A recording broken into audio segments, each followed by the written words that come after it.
Сайн энэ өдрийн мэндийг хүргэе.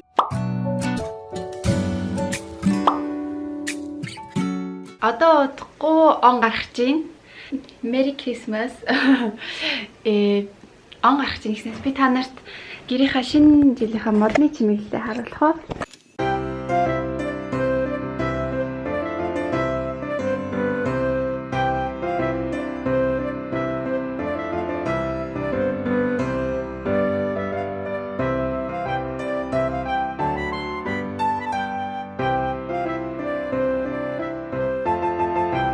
Одоо удахгүй 2020 дуусаад 2021 он эхлэх чинь.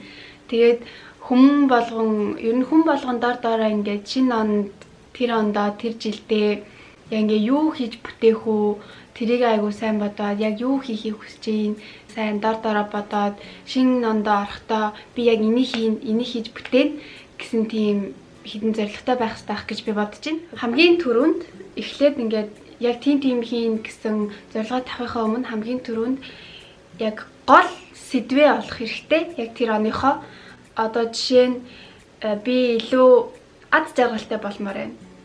Би илүү ад жаргалтай болгодог зүйлсээ хиймээр байна гэх юм бол тэр ондоо окей би тэрийг хийн, би аялна, би дуртай ингээд хоббигоо хөгжүүлэн ч юм уу өөрийгөө илүү happy болгох зүйлсээ би хийн гэсэн тийм жагсаалт гаргахад арай амар.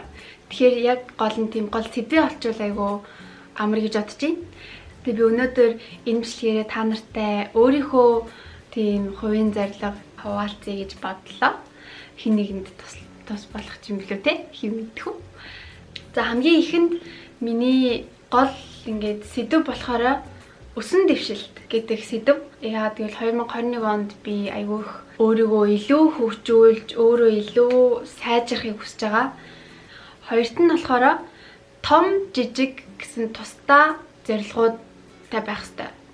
Одоо том гэдэг нь яг л ингээ бүтээчих юм бол окей би үнэхээр амжилтанд хүрчлээ, энийгээ би хийж бүтээж чадчихлаа гэсэн тийм 2-3 зорилго.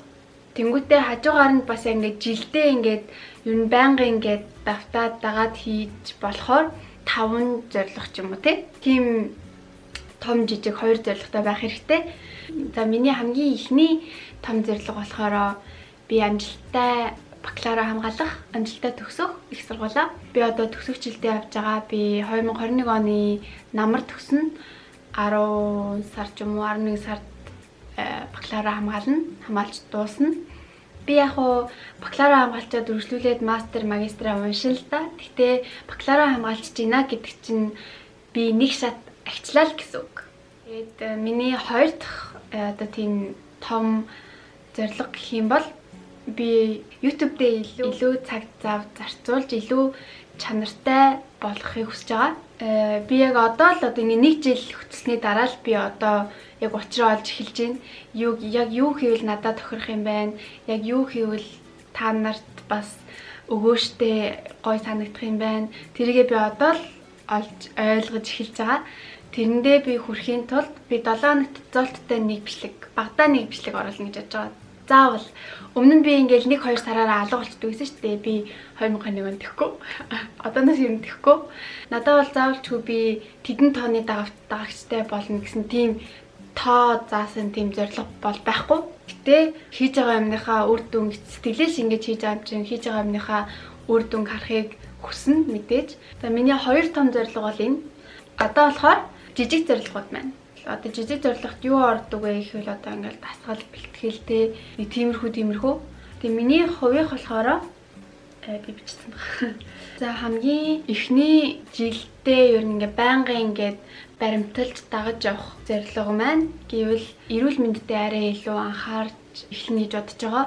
Яг тэгвэл би өмнө нь залуу хүн юм чинь ингээл нэг тоодгүй байсан. Гэхдээ энэ жил одооноос тэхгүй ер нь. Яг тэгвэл би айгу ходоод муутай айгу жоохон сүл дорой болоод байгаа юм сандаад байгаа. Тийм болохоор эрүүл мэндэд арай илүү анхаарч арай илүү эрүүл амьдралтай болно гэж бодож байгаа. Одоо тэхийн тулд жишээ нь би хоолтой сайжруулна, эрүүл хоолдог болно. Тэгээ бас дархлаагаа сайжруулахын тулд тогтмол дасгал хийдэг болно. Дасгал гэхээрээ жим, йога орж байгаа. 7 хоногт багтаа 2 удаа. гэж бодож байгаа. За миний хоёр дахь баримтлал гэж бодож байгаа зарчим болохоор би их дунтаад өглөө эртсэрч чаддаг болох. Би бүр үнэхээр өглөө эртсэрч чаддгүй бүр ингээ яаж бүр нойроо дийлдэггүй. Тэр нь яагаад вэ гэхээр би орой унтаад байгаа болохоор жишээ 8 хэл орондоо 8 9 хэл орондоо орж байгаа ирнэ. Тэгэл 2 3 1 гэж утаал. Тэгэхээр бас нөгөө нэг өглөөс ирч чадахгүй болохоор миний тэр өдрийн маргаашийнх нь төлөвлөсөн байсан ажил, хийгдсэн байсан юмнууд жоох ингээд замбрааг болчих жоохгүй ганц хоёр юм хийж амжихгүй болох ч юм уу тий. Тэгэхээр тийм болохоор нойрныхоо хуваарийг сайжруулна. За миний 3 дахь хийн гэж бодож байгаа зүйл болохоор ном уншдаг болно. Ном уншиж гинэ гэдэг чинь дахиад бас хамт хөгжүүлээл байна л гэсэн үг. Хичээлийн хаажгаар бас ер нь байнгын нэг ном уншиж гэж бодож байгаа. Яа гэвэл энд чинь нөгөө метро автобус гэдэг болохоор метронд явах болгондоо автобусанд явах болгондоо гэл ном уншаал явж ивэл чинь айгүй хурд уншаад дуусчих واخгүй юу? Ер нь бол тийм. 4 дахь зарчим гэх юм уу? Зөвлөг гэх юм уу?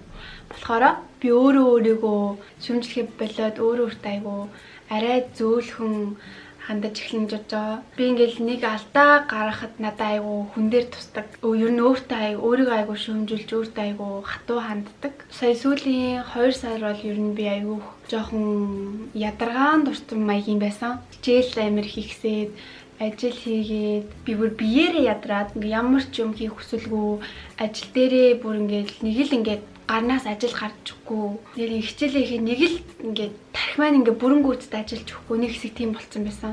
Тэгээ тэрэндээ бүр өөртөө бүр ингээд өөртөө амар хатуу андаа чи яагаад ингээд байгаа юм бэ? Марлаа хизээ юм байсан юм бэ? Чимээл өөртөө айгүй хатуу андаа тэрэндээ бас өөртөө бас айгүйх дарамт үзүүлээд. Тэгээ би одоо л ер нь гайгүй болж эхэлж байгаа. Тэгээ тийм болохоор 2021 онд ер нь одооноос эхлээд би жоохон хаяа ядрахын зүгээр гол нь жоохон амраад те жоохон тайвшраад живлээ дээр юм шиг санагдсан. Би чинь бас нэг залуу хүн юм чингээл ерөөсө тоодгүй байсан залуу хүн юм чинь за ядарна гэж юу ийсэн. Гэл хин ч үгүй юм бэлээ. 20 21 30 ч хамаагүй ядардсан бэлээ. Ядаргаанд ордсон бэлээ. Тийм болохоор би 2021 онд тэлзүүгээрээ айгу тайван happy болохыг хүсэж байгаа. 5 дахь 2021 онд баримтлана гэж бодож байгаа зүйл болохоор өөрийнхөө хувийн эдийн засгаа арай илүү сайн хөтлөнө гэж бодож байгаа. Одоо ч гэсэн би тэгдэлтэй сардаа авах мөнгөө тооцоолжингуудаа тэрийг төлнө тийм төлбөр гарлага байгаа гэж ингээд бичтгэлтэй би одоо ингээ утсан дээрээ дэвтэр дээрээ бичээд яачдаг. Тэгээд сарынхаа сүүлээр тэрийг ингээд тэрийг төлцөн окей тэр окей гэд тийм юу гаргадаг л та. Гэтэ тэрийг одоо бол би арай илүү сайжруулж хөтлөн бодож байгаа. Сарын ингээд 7 хоногтоо би хоолнд за макс 300 крон өрн ч юм уу. За сарда хувцсанд би за макс тэдэн төгрөг өрн төлөвлөгөө гаргахчвал арай илүү амар байх. За одоо ингээд нийтдээ би ингээд 2 том зорилго төгсөлт бас YouTube. Тэнгүүдээ хажуугаар нь бас 5 жижиг зорилго. Нойрныхоо хуваарийг сайжруулах, тогтмол дасгал хийх, эрүүл мэндээ сайжруулах, өөрийнхөө сэтгэл зүйдээ арай илүү анхаарал тавьж өөртөө айгүй зөөлөн айл болох бага шүүмжлэх, эдийн засгаа арай илүү сайн хөтлөх, тэгээд ном унших. Тэгээ одоо хүн ер нь ингээд зорилго тавьчихаар чинь жилийнхаа явцанд эднэрийг ингээ хийгээд бүтээгээд ингээ чадчих юм бол одоо жишээ нь би ном уншиж эхлээл би нэг ном уншаад дуусчих юм бол тэрнээсээ би айгүйх кайф авна. Яа гэвэл ингээд хийсэн өөртөө тавьсан шаардлагатай ингээ хүрч чадчих байгаа болохоор тэгэл тийм болохоор ер нь ингээд тийм ингээд хийн гэсэн тийм ингээд зарчим зорилготой ингээ шинэ оноо өгдөх нь айгүй чухал гэж бодож байна. Жишээ нь би 2021 оны сүүлээр төгсчөөл за би өөртөө хамгийн их чадахыг хүсэжсэн амжилттай хийн гэжсэн зүйлээ би чадчихлаа, давчлаа. Тэгэхээр одоо дараагийнхаа зүйлд би илүү их мотивашн авч байгаа байхгүй. Дараагийн ондоо би илүү их мотивашнтэй 2022 онд орох байхгүй. Тийм болохоор та нарт зөвлөхөд 2021 онд заавалчгүй өөрийн гэсэн зорилго тавиарай. Ингээд жижигч байсан хамаагүй, том байсан ч хамаагүй. Одоо тэгэл над чиг ном уншдаг, дасгал хийн. Ингээд ямар ч хамаагүй зорилго тавиад 2021 он ухтаарай. Ер нь хийн гэж боддог байсан зүйлээ хэрэгжүүлэхийг хичээгээрэй энэ шинэ ондоо. За энэ бичлэгээрээ та нар жоохон ч гэсэн тус нэмэр болсон байгаасай, жоохон юм ингээд бодоход нэмэр болсон байгаасай гэж найдаж байна. Энэ бичлэгийг үзсэн маш их баярлалаа. Дараагийн бичлэгээр уулзцгаая. Баяртай.